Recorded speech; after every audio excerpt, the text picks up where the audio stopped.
水族有古训，寨子里水性最好的姑娘，若没能在25岁前与心上人成婚，25岁生辰后便会收到河神婚书。婚书可以拒绝，可一旦在喜册上落笔，便要与河神一族结契守护，再不能反悔。而我今天25岁了。周旭，你到哪里了？今天是我25岁生日，你答应过会回来带我出寨领证。桑月说，寨里今晚要逼他从几个男人里选一个走婚，他如果不选，族里就会直接替他定下婚事。到时候他再真的走不出大山，他求我先冒充他选中的人，替他拖住族里。所以你就穿上新郎服进他的婚房？那我呢？你们寨子的规矩不就是和庙里一尊神像走个形式吗？你执意不嫁，他们还能真把你怎么样？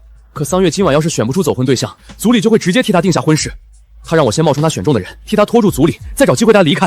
可今天是最后一天，我帮完桑月就回去娶你。我们在一起5年了，还差这一天吗？周旭，这是我最后一次等你。云溪，最后一天已经过去了，你还是没能等到他。河神的旨意说，嫁与不嫁仍由你自己选择。这一笔落下，喜册封印，再也不能反悔。我嫁。喜册封印之后，河神自会知晓。后日上花轿，这门亲事便再也改不得了。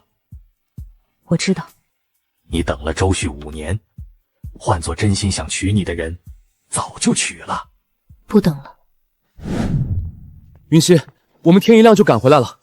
你说只是帮他，可你穿的是新郎服，参加完走婚，你们就是夫妻。我只是替他把走婚演完，又不是真的娶她。等寨里的人放松警惕，我们3个一起回京市。那你现在带我去领证。昨晚只是选定走婚对象，今晚还有公开的认亲宴。要是现在离开，寨里人立刻就会发现我们在骗他们。认亲宴，做戏要做全套，不能让桑月被族人笑话，受了委屈。原来你知道，没按族规出嫁的姑娘会被人笑话。当然知道。那我呢？云溪妹妹，你别怪旭哥，他只是心善，舍不得我一辈子困在山里。等回到城里，我就把旭哥还给你。不用了，你自己留着吧。你对桑月什么态度？我们都解释清楚了，你还想怎么样？我回不去了。今早寨老来过，我已经答应嫁给河神。又拿嫁河神逼我。桑月都说了，你们这条规矩是活的，嫁庙里的神像而已，走个形式。我告诉过你，这次不是走形式。我做水质研究这么多年，从没见过什么河神，难道还真会有个人从湖里出来娶你？我说了，你也不会信，因为这世上根本没有河神。那你到时候就看清楚。云溪妹妹，你千万别冲动。让她嫁给一尊神像，还真把自己当圣女了。走，别为了她耽误我们的事儿。水族女子定下姻缘，要亲手绣一只绣球，交给自己的夫君。5年前，我也曾为周旭绣过一只，可他转手就送给了桑月。还生气？我给你买了金戒指，桑月替你挑的，你们1人1个。她毕竟名义上是嫁给我，总要顾及她的面子，以后我再给你买更好的。这是绣给我的。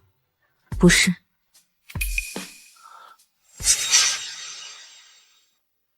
怎么把嫁衣都拿出来了？你不是说了吗？走个形式。等你和神像走完形式，我和桑月的走婚也差不多结束了。到时候我们3个一起回京市。今天还要去湖边取一次水样，研究做完，我就带你走。今天用了桑月寨子里的人搬设备，我和他太疏远会被怀疑，你别说漏嘴。你们的事与我无关。帮我拿着，今天你是生理期，别下水。他居然还记得。周旭在爱你这件事上，确实很会做表面功夫。可等你嫁给何人，他就彻底属于我了。是你骗他，说走婚之后就不能离开寨子。骗不骗不重要，重要的是他相信我，也偏心我。旭哥，我的手机掉湖里了，我想给你拍照，云溪不让，还抢我的手机，手机才掉进湖里。下去，把手机捞上来。不是我扔的，今天我也不方便下水。做错了事就该负责。我没有。算了，我自己去。虽然水性不如云溪，但我会游泳。云溪，快下去把他带上来！我不去，要去你自己去。今天这水，你不下也得下！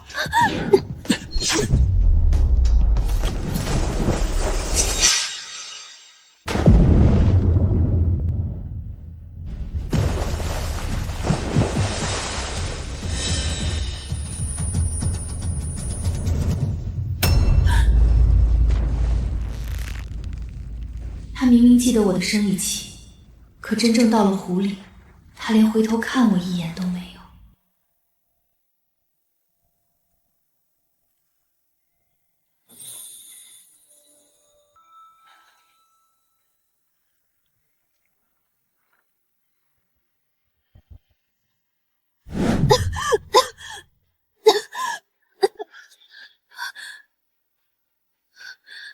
帐篷里有衣服，自己换。云溪，我现在真的觉得你怎么伤成这样？你水性那么好，怎么还会出事？周旭，我明天就要嫁人了，不就是和神像走个仪式吗？不是仪式，这次是真的。我们之间到此为止。云溪，旭哥，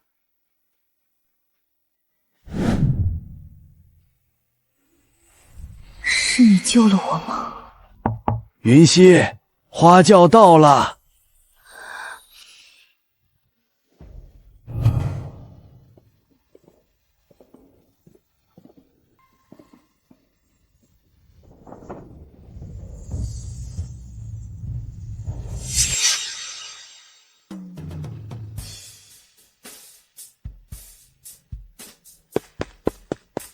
云溪，昨天桑月受了惊，我才留下来照顾她。她那边的走婚已经应付过去了。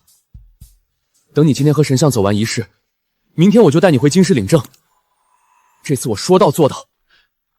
太晚了。什么太晚了？我是做科研的，不信什么河神。你真打算为了赌气，一辈子守着一尊神性？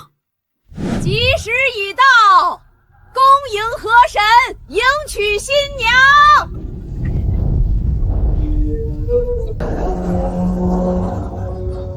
怎么会有船？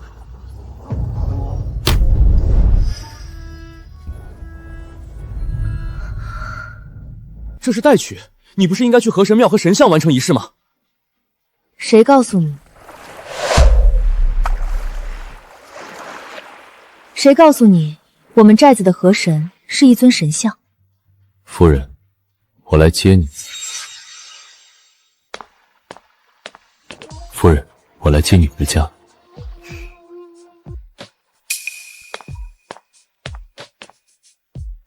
云溪，停下！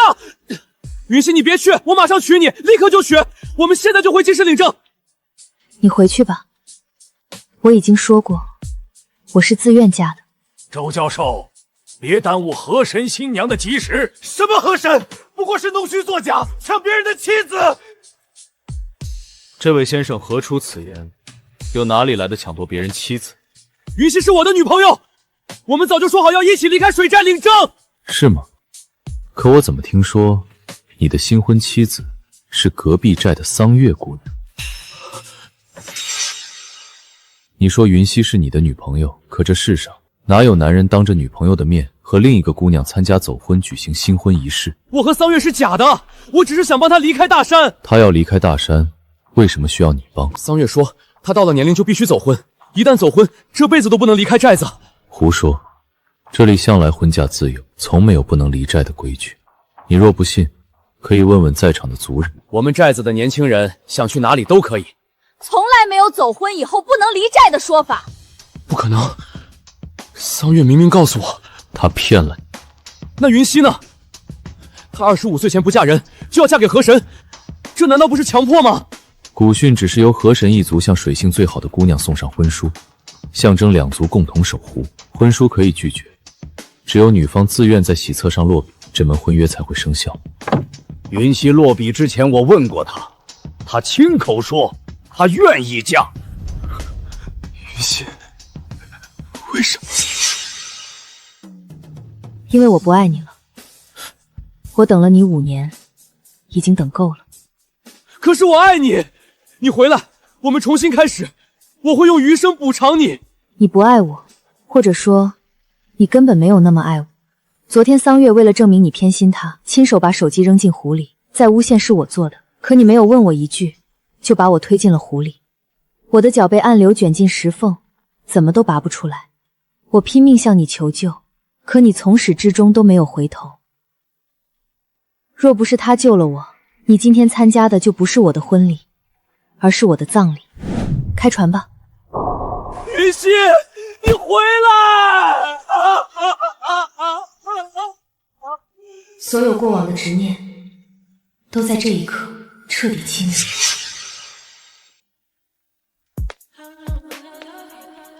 旭哥，跟我回去吧。我哪里都不去，我就在这里等云溪回来。别等了，齐家已经安排他们去城里领证，等你追上，她早就是齐渊的合法妻子了。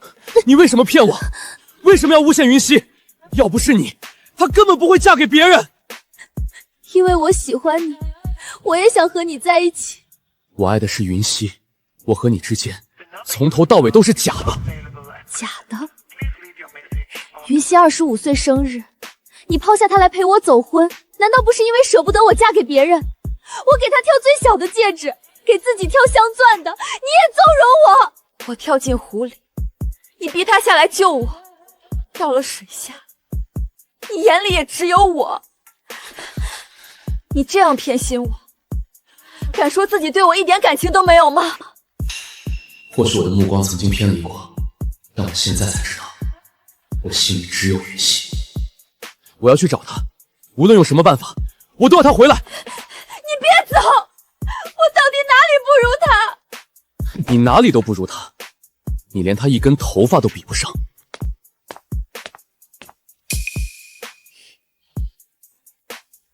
周旭，今天这件事，你必须当着所有人的面说清楚。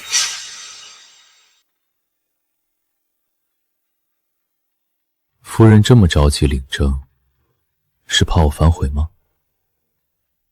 我只是怕再出意外。一切都听夫人的。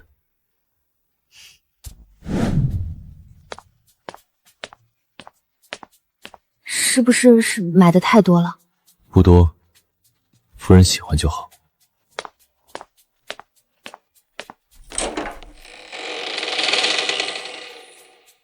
光是一个前院，就有我家10个大。夫人先吃饭，以后这里就是你的家，可以慢慢看。你们一族很少露面，怎么会这么富裕？只是在水寨很少露面，齐家一直在外经商，海外也有生意，所以不缺钱。今日只是接亲，家中长辈还没有回来，之后我会再为夫人主办一场正式婚礼。寨子里的族人呢？我已派人给每家每户送了伴手礼，寨老和夫人家里的礼物最重，夫人不必担心。夫人一直看我，是有话想说吗？我想谢谢你，那天如果不是你，我恐怕已经……那天我正好在湖边，看见夫人在对岸，便多看了一会儿，没想到还能救夫人一命。可我记得，对岸都是树。我在树顶。你爬得还挺高。不爬高一点，怎么能看清夫人？夫人不必谢我，你也曾救过我，我们算扯平了。我救过你？夫人还记得小鱼吗？你是小鱼？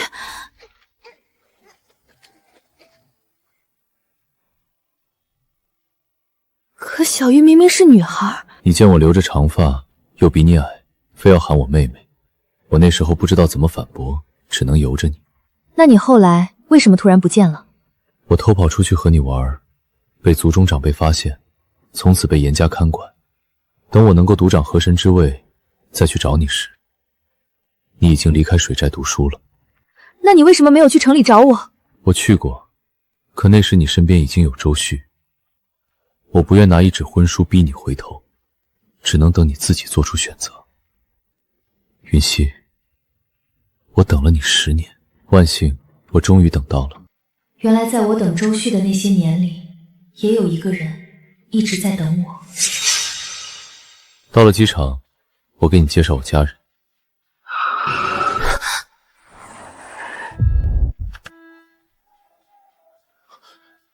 云溪，我来接你回家，我们回京市。周旭，我已经结婚了。没关系，我不介意。你和他离婚，我们马上回京市领证，我保证，以后所有偏爱都给你。齐源很好，我为什么要离婚？你才认识他多久？你根本不了解他，你甚至不知道他是不是真的喜欢你。我知道，他喜欢了我10年，在我痛苦等你的那些年里，也有人一直在等我，只是我过去太爱你，没有发现。现在我不会再放开他的手。至于你的偏爱，如今在我眼里一文不值。他给不了你幸福，他只能把你困在深山里，让你过穷乡僻壤的日子。周教授不必替他担心，齐家在京市和海外都有产业，不会把云溪困在山里。他想去哪里做什么，我都会尊重。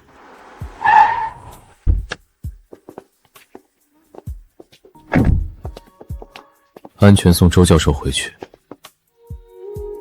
等一下，周旭，如果你真的爱过我，就请你从我的世界里消失，这是最后一次。我已经不爱你了，也请你不要再做徒劳的挣扎。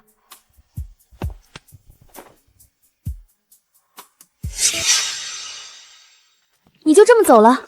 走婚是假的，戒指是假的，连你对我的偏心也要当成没发生过吗？我承认，是我没有守好边界，才让你误会，也伤害了云溪。可错误不能再用另一个错误补偿，我不会因为愧疚和你结婚。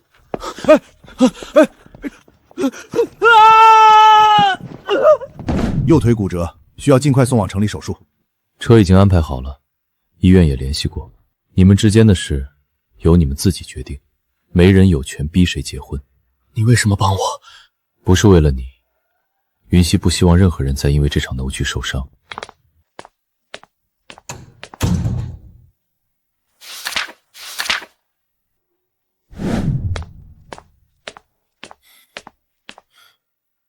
你现在后悔还来得及。这是我自己的选择。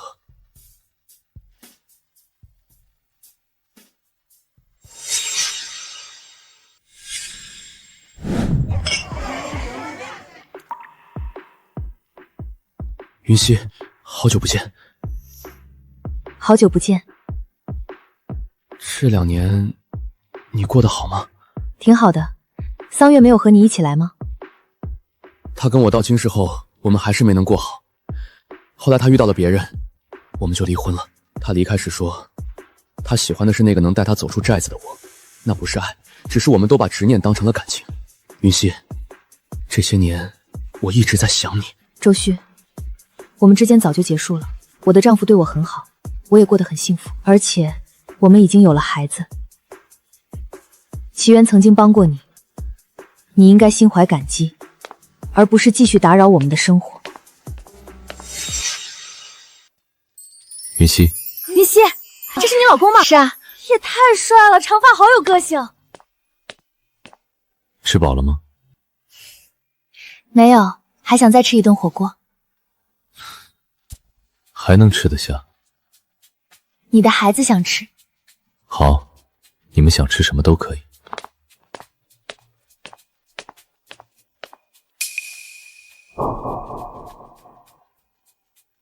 双向奔赴的路，永远比一个人走得更快。累不累？不累，只是忽然觉得，过去真的离我很远了。他是在提醒我们，该回家了。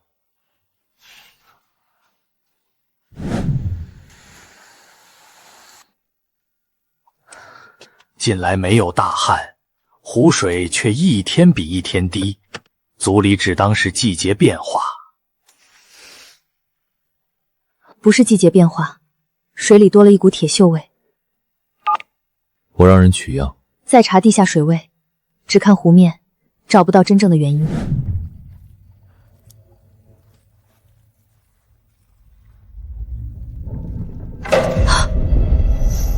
我在寨湖长大，却从没见过这样的水流。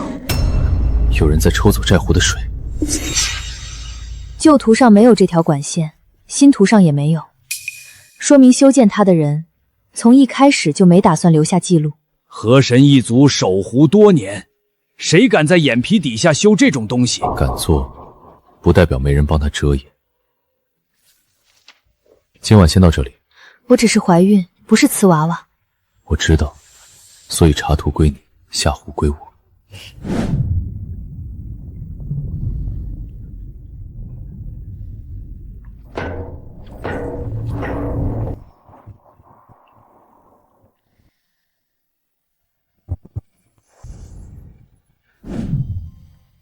这是我母亲最后一次整理水文记录的那一年。管道被启动了。他们知道我们发现了。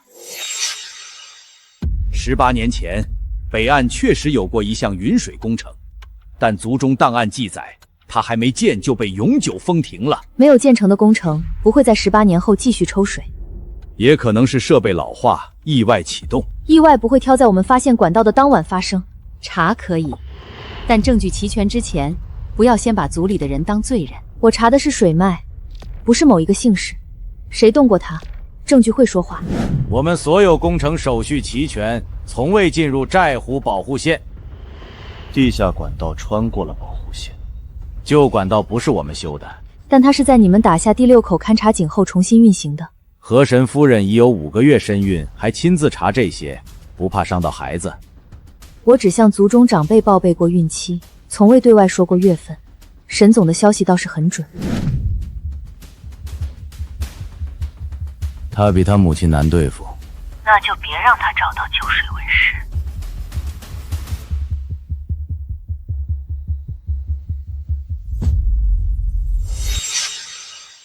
系统里只有这一版。纸质记录呢？18年前以后，北岸记录全都被统一收走了。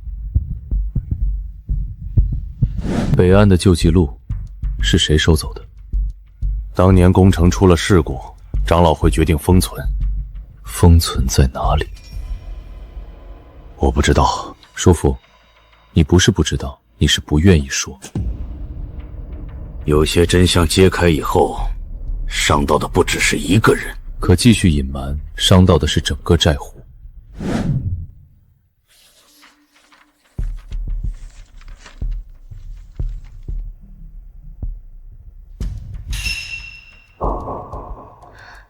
母亲当年也查到了他。你母亲离开水文室后，这里就再没开过。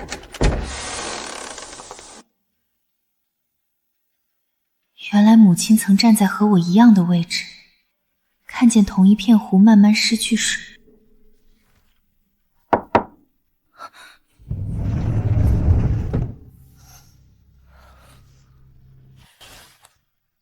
母亲不是没留下证据，她是把证据藏了起来。引水工程已经偏离原设计，有人把救急水道改成了长期取水通道。齐恒，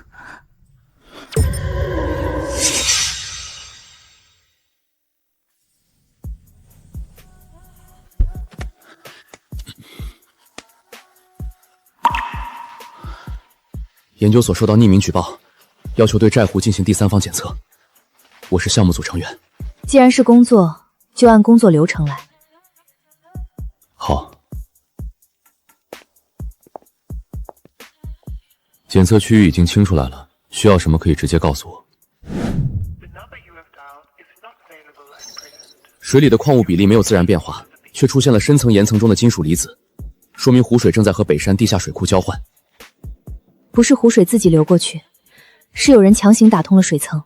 还有一件事，过去3年的公开检测报告，有人改过原始数据。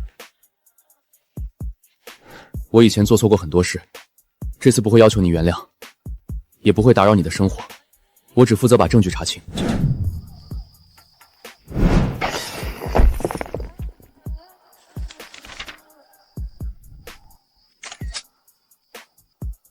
这一次，我不会替任何人隐瞒。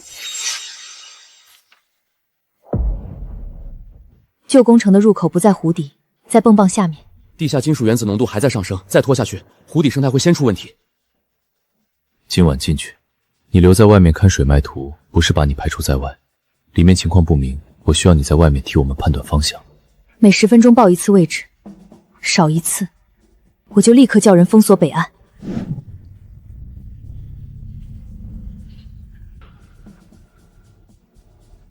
他们接管了旧系统。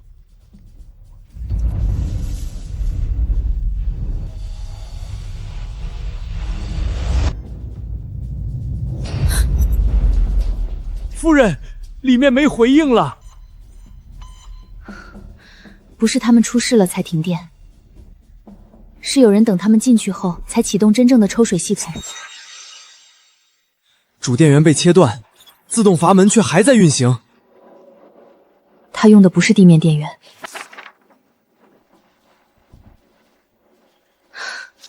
带我去西侧实景。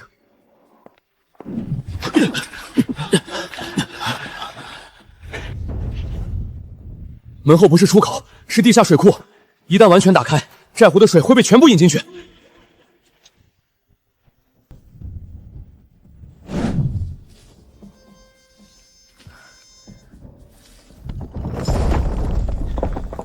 云溪，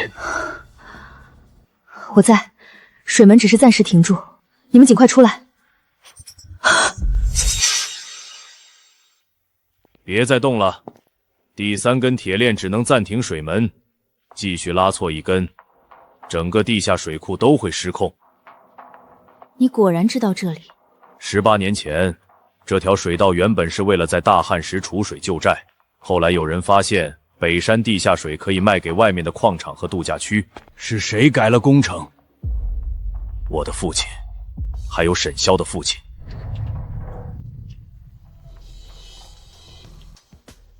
当年的收益救过整个家族，我若公开，河神一族会失去族人的信任。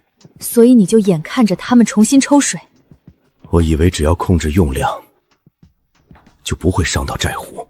水不会替你保守秘密。这是你母亲交给我的最后一页。若工程再次启动，控制权不在齐家，在沈家。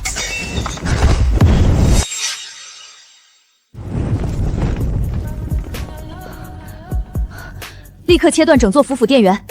夫人，为什么断电？火势掩护。对方真正想毁掉的，可能是电子备份。所有原始指挥据我都做了一线备份，就算档案烧了，证据还在。今晚有人试图闯进研究所的样本库，我已经报警，材料也提交给监管部门了。后面的事，我会作为检测人员作证。谢谢，保重。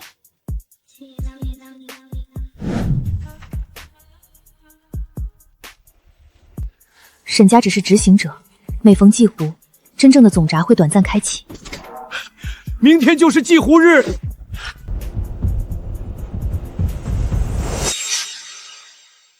祭湖日水位最低，地下压力会短暂平衡。只有这一天，真正的总闸才能开启。那就立刻取消祭湖仪式。不能取消。前2里只会唤醒旧系统，第3道开水里才会真正开闸。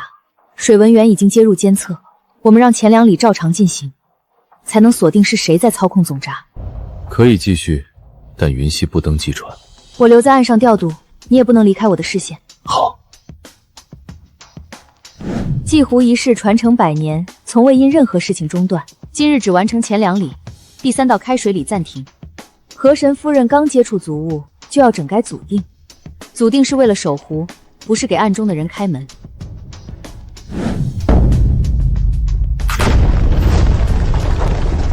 停下！18年了，总闸终于又开了。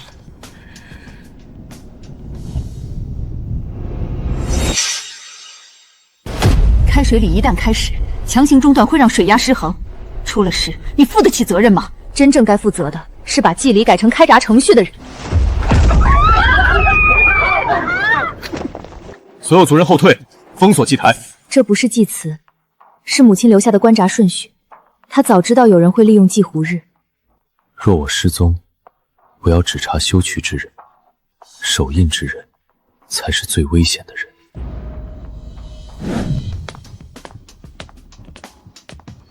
第3道程序没有完成，总闸只开了一半。云溪发现了歌册，把他控制起来，歌册也一起毁掉。他母亲留下的东西还没找全，现在动他，只会让剩下的证据永远消失。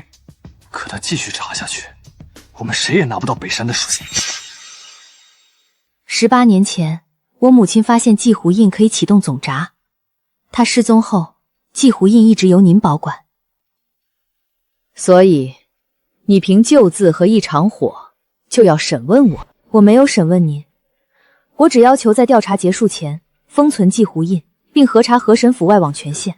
你嫁进齐家不过2年，就要封存传承100年的祭印。祭印属于水寨，不属于任何一个人，暂时封存是为了查清真相。你们和云溪的母亲一样，总以为把秘密揭开就能救所有人，至少不会让错误继续借守护之名活下去。这是掌印端的指令，白瑶启动了第2套控制程序。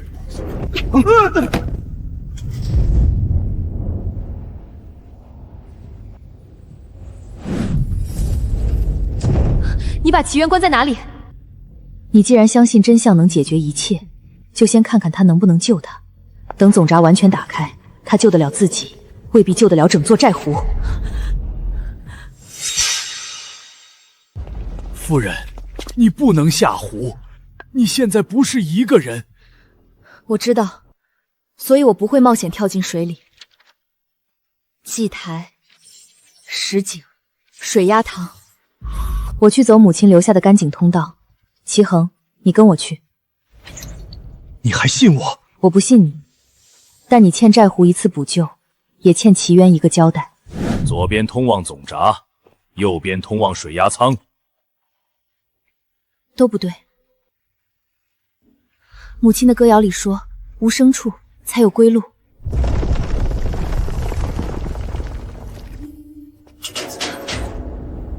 齐渊，敲3下。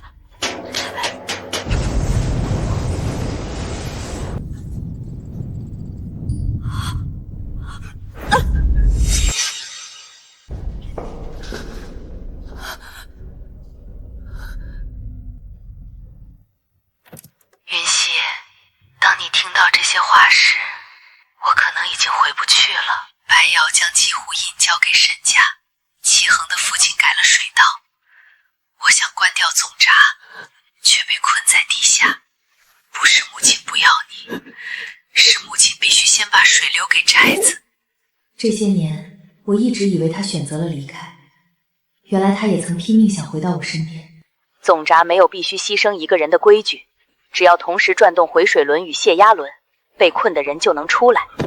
白瑶一直告诉我们，关闸必须留下一个守门人。他需要的不是守门人，是一个替他承担事故的人。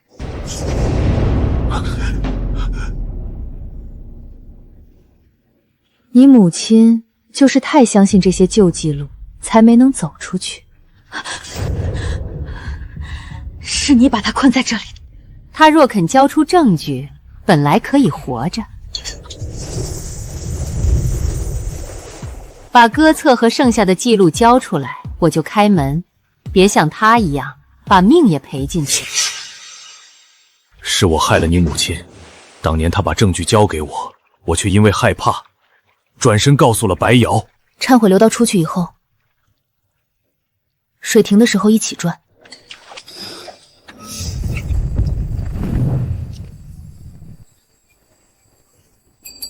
齐渊，听见就退到东侧。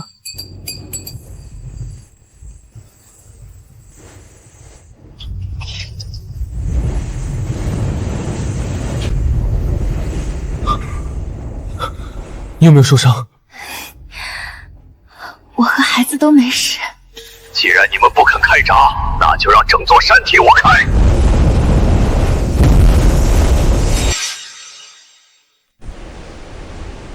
夫人，白瑶和沈香往项目区逃了。先不追，旧屋里还有老人和孩子，所有水位分成2队，一队疏散族人，一队封住下游木桥。我带人去山口接水。不行，山口水压不明。正因为不明，才只能我去。15分钟报一次平安，少一次，你就来骂我。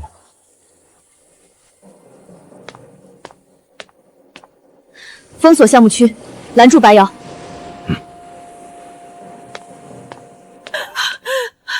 东西没了，可以再置办，人必须一个不少的回来。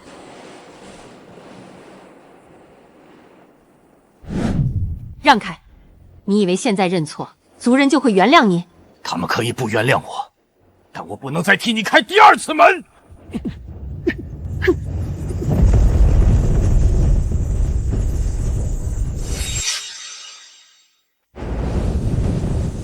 分红区只能撑20分钟，足够把最后一批人撤出去。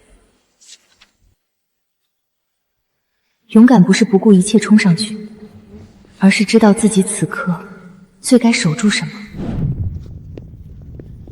分红没有用，总闸不关，山体还会继续崩。怎么关？带着祭壶印进入主控舱，手动压下闸轮，闸门落下后，舱门会被永远封死。母亲的录音说过，可以同时转动2只轮盘，另一只回水轮18年前就坏了，你母亲试过，所以她死在里面。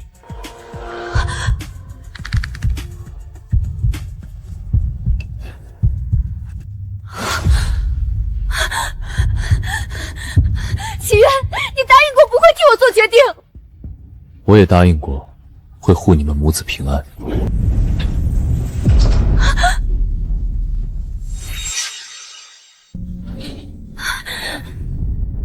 祈愿，看着我，我嫁给你，不是为了让你在遇到危险时把我留在外面。可我不能拿你和孩子冒险，所以我们一起找第3条路，而不是由你一个人去死。回水轮没有坏，它被藏在祭台水谷下面。我来承担当年没做完的事。第1声泄压，第2声回水，第3声落闸。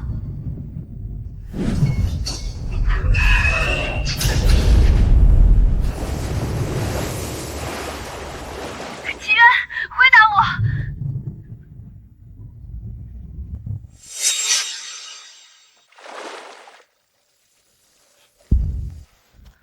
夫人，他还活着。主控舱已经全淹，出口也被钢闸封死。母亲记录里写过，闸落水回，活水不困人。主控舱一定还有回流口。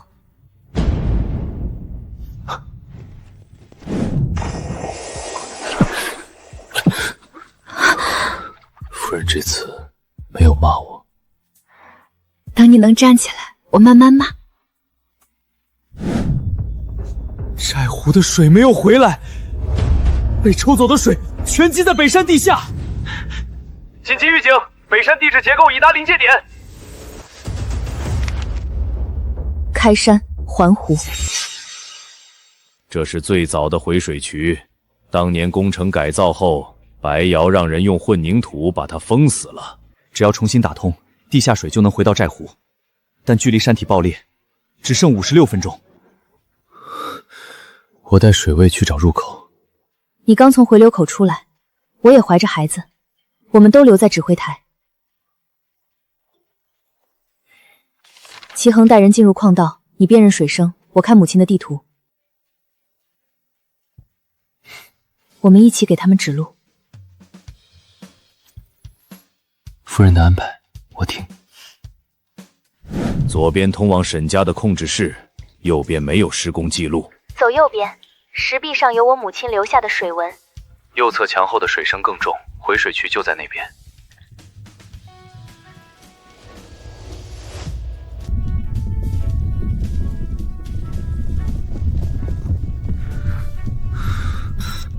再次上升，预计40分钟后爆裂。沈萧早知道我们会找到这里。这不是普通爆破，他要提前炸他整条回渠，把唯一的退路永远埋掉。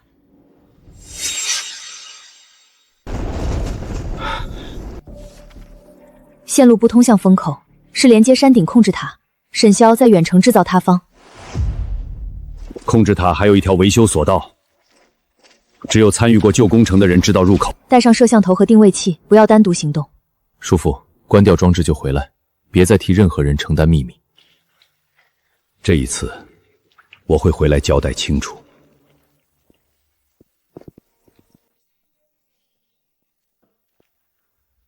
你现在装什么好人？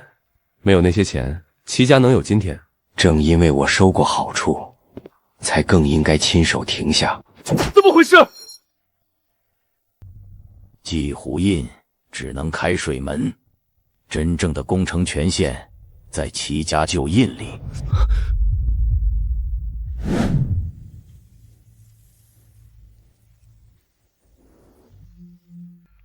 周旭提交的原始数据证实，东侧岩层最薄，可以安全形成泄水口。资料已经同步给现场救援队。替我转告他，证据收到之后直接交给调查机关。叔父还在里面。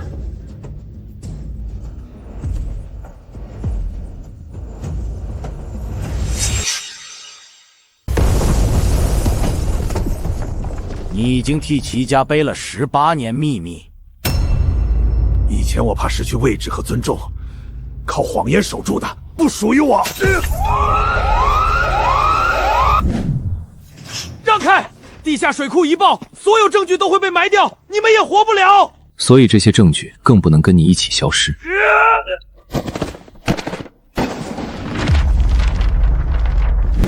打穿整道风口已经来不及了。不必打穿整道风口，只要打开上方通风井，水压会自己冲开回水渠。立即执行。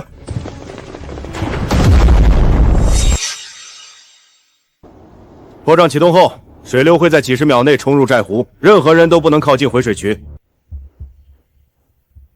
怕吗？怕，但怕也要把该做的事做完。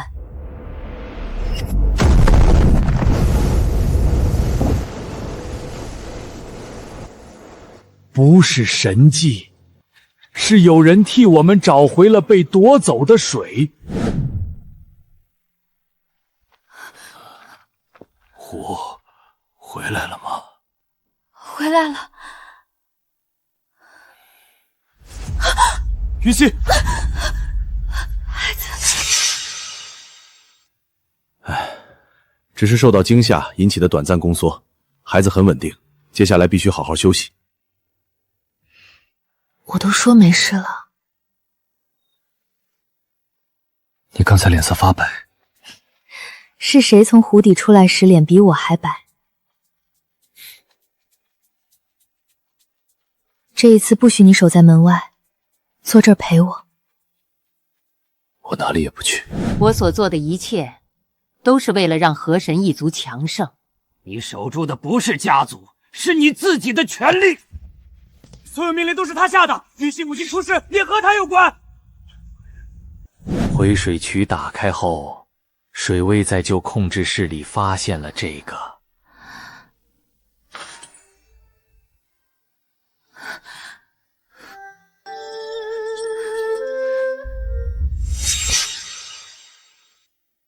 希儿，母亲不知道还能不能出去。你若长大以后怨我，就怨吧。只要你平安长大，只要寨湖还有水，我便不算白走这一趟。我曾经等过很多人，也怨过很多人，可我从来不知道，母亲也在黑暗里想着回家。现在他回来了。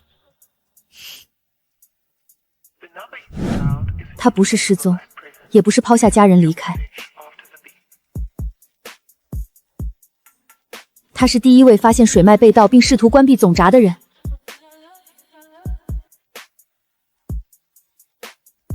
母亲没有等到湖水归来的那天，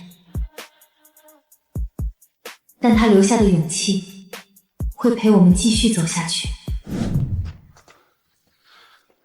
白瑶提出要见你，他说18年前还有一件事，你母亲至死都不知道。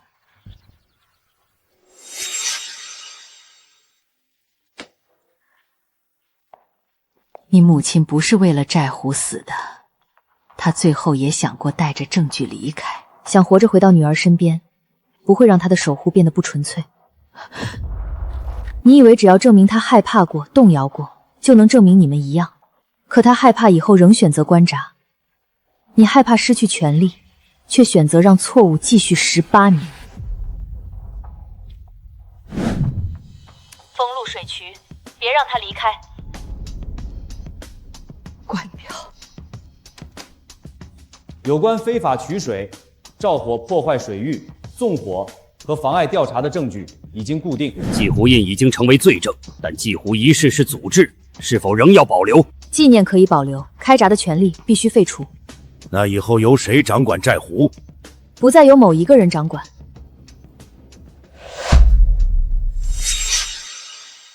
以后所有水位、取水量和工程记录对族人公开。重大水利工程必须由族人代表、水文人员和外籍机构共同审核。河神一族守护100年，如今连决定水势的权利也要交出去。守护不是占有，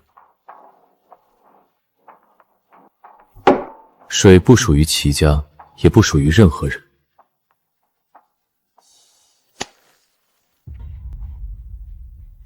夫人，以后发现异常，任何人都能来查吗？不是来查，是有责任提出问题。秘密保护不了湖，只有被看见的问题，才有机会被解决。我终于明白，补偿不是等他回头，是把自己该做的那一部分安静的做完。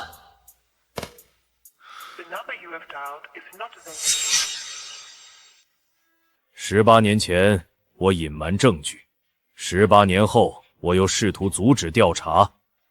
无论最后是否参与救援，都不能抵消之前的责任。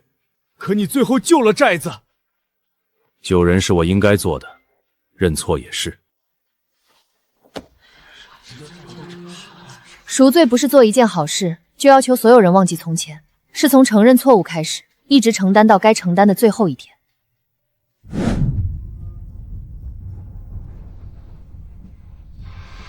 非法取水项目即日起全面停停，相关资产将用于寨湖修复和受损族人补偿。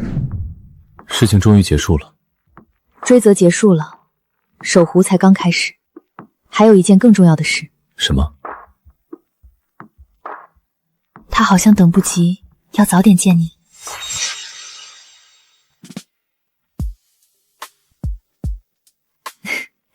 河神大人关闭总闸的时候都没这么紧张。总闸有图纸，孩子没有。谁说没有？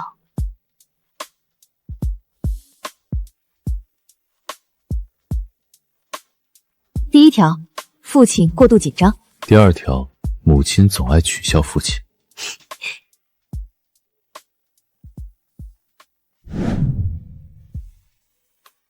小时候，我最怕听见寨湖没有回音，母亲不在，周旭不回，我总觉得自己被留在原地。以后你喊我，我一定回你。不许承诺做不到的事。那我换一个，只要我还能听见，就一定回应你。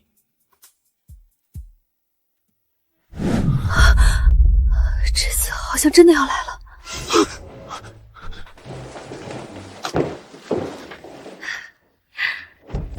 快，他要生了！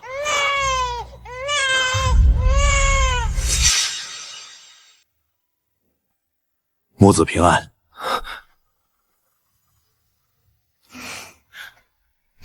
看来他很喜欢你，也可能只是觉得新鲜。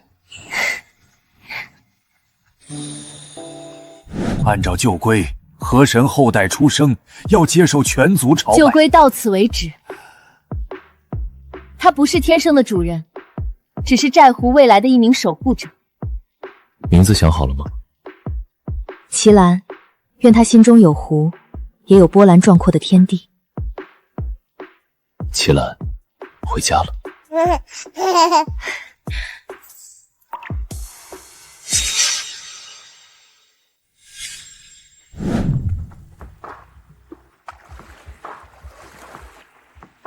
今天又是什么仪式？没有仪式，只是想请夫人再陪我走一次寨湖。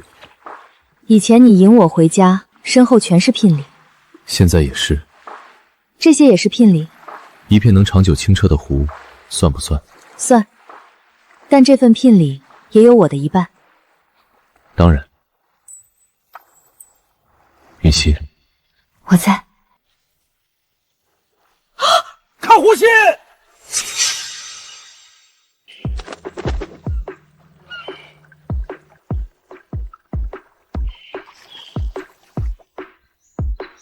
第一页属于过去，后面的空白属于你们。娘，湖水回来了。我曾经以为没有回应的等待才叫深情，后来才知道，真正值得奔赴的人，不会让你永远站在原地。夫人，回家了。好。